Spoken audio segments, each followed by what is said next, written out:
Bienvenue pour la correction de l'exo en distanciel, le sucre dans une canette. Donc une canette de coca indique, enfin de soda, 35 grammes de sucre pour 330 ml. Le nom scientifique du saccharose est C12H22O11.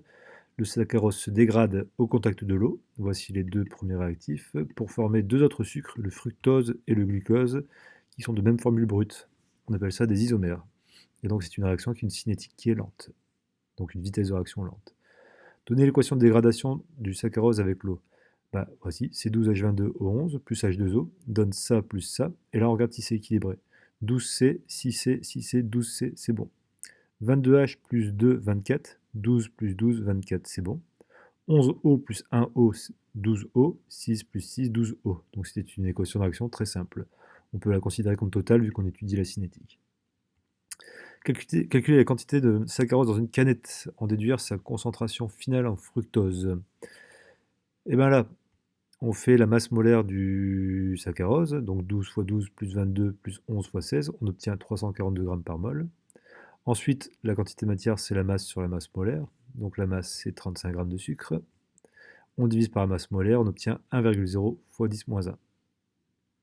En déduire la concentration finale en fructose, on étudie les méthodes secrètes. 1 sur la concentration, 1 sur la quantité de matière en saccharose est égal à 1 sur la quantité de matière en fructose.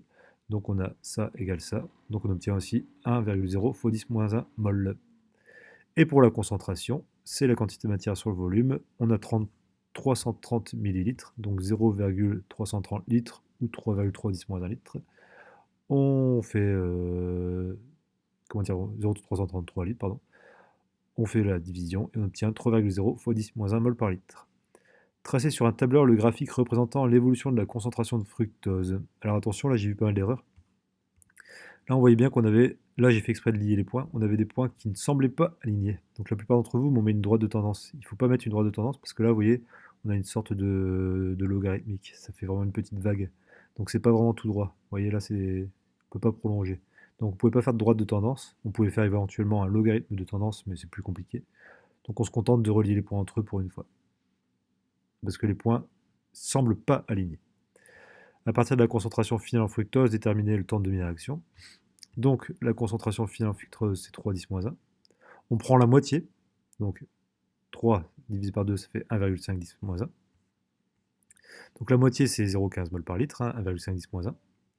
On fait une lecture graphique, tac, tac. On trouve ici environ 1,2 fois 10 puissance 6 secondes. Donc le temps de demi-réaction, c'est 1,2 fois 10 puissance 6 secondes. Dans 1,2 fois 10 puissance 6 secondes, donc un 1 suivi de 2 et 5 zéros, on aura la moitié du saccharose qui se sera transformé en fructose. Conclure en convertissant dans une unité adaptée, bah là j'ai converti en heures et en jours, et on obtient 14 jours. Au bout de 14 jours, la moitié du fructose est formée. Fructose qui est un sucre encore plus rapide que le saccharose. Merci beaucoup.